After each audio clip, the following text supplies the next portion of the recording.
your husband out. Calm down. Calm down. You want the children down? Call them all down. Mr. Jones, come down the stairs now. Police, come down now. Search warrant. Bring your Come down the children. stairs. My children!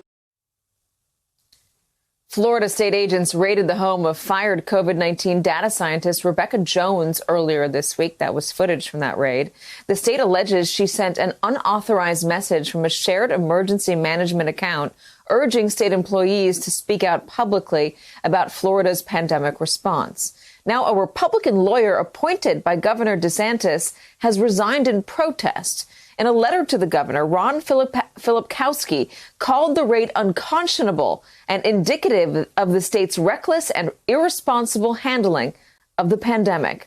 Joining me now is Rebekah Jones. She's a former research analyst for the Florida Department of Health and the co-founder of the COVID Monitor, which tracks cases in K through 12 schools across the country. So just to catch everybody up, Rebekah, you worked for the government, you were a data scientist, and you say you were fired because they wanted you to manipulate the statistics about COVID and the number of cases that were coming out positive. Am I correct in that? Yes, that's correct. They wanted you to deflate, the number. Talk to me about what has happened since. You've been monitoring the COVID positivity rate by yourself. Why do you believe that this raid was tied with that? Well, I've been doing a lot more than just watching and reporting what the state has going on. I've also co-founded the COVID Monitor, which tracks K through 12 school cases across the United States, where we've confirmed through official resources more than 300,000 cases in schools across the country just this fall.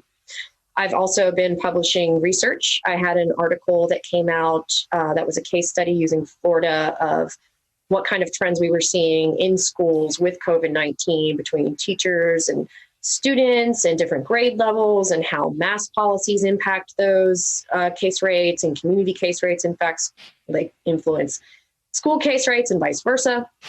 And so I've been really busy just trying to work on the data, work on the science for the last 6 months. And while filing my whistleblower complaint, I always knew it was a possibility that one day DeSantis would come after me. And that's what I fully expected to happen that morning. I was expecting to be arrested. I had no idea what for, but I went down and I was ready to go. And when I was told that I needed to get my children down, I was obviously confused and shocked that officers drew guns after I told them that my 2 children were upstairs. Why do you think you were a target for tracking the information on your own and posting it publicly? I don't think I was so much the target as the people who I've been communicating with over the last 6 months. People in multiple administrations or agencies across the state who have come to me in confidence, knowing what happened to me and wanting to get information out, wanting to tell me what was going on within the state government now that I was no longer there. There are a couple of officials who are very high up in their respective agencies who I've been communicating with for months. And those communications are on my phone, which the police seized and took with them. I think that taking my computer hardware, all of it, and my external drives for a text message that was supposedly sent is just, 2 birds, 1 stone. Shut me down, find out who I've been talking to. So here's what the state's alleging right now. They say an unauthorized message was sent to about 1,750 people on November 10th through an emergency alert system. The message read, "It's time to speak up before another 17,000 people are dead. You know this is wrong. You don't have to be a part of this. Be a hero. Speak out before it's too late." You've said that you did not send that text message.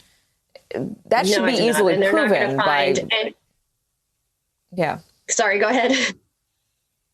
No, I was saying if you did send it, they should be able to pretty easily prove that if they have all of your devices. You would think so. They're not going to find any evidence on any of my devices of any message sent like that.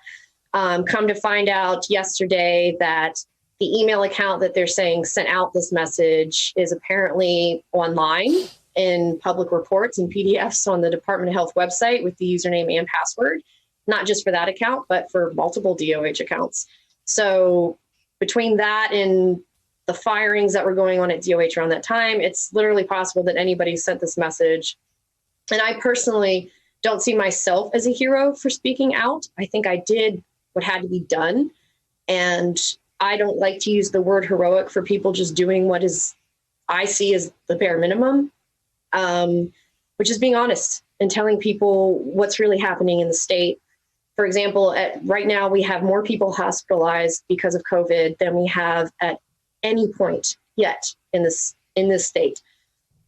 And that's a really scary fact. And it's something that is downplayed, of course, by the governor.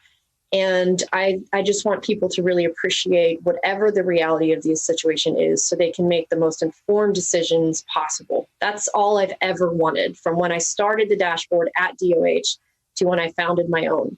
And I'm going to get back to work doing that, try to minimize the disruption from this and keep doing good work, keep doing good science and getting that out to the people. Rebekah Jones, thank you so much for being here with us. We do appreciate your time. Hey there, I'm Chris Hayes from MSNBC. Thanks for watching MSNBC on YouTube. If you want to keep up to date with the videos we're putting out, you can click subscribe just below me or click over on this list to see lots of other great videos.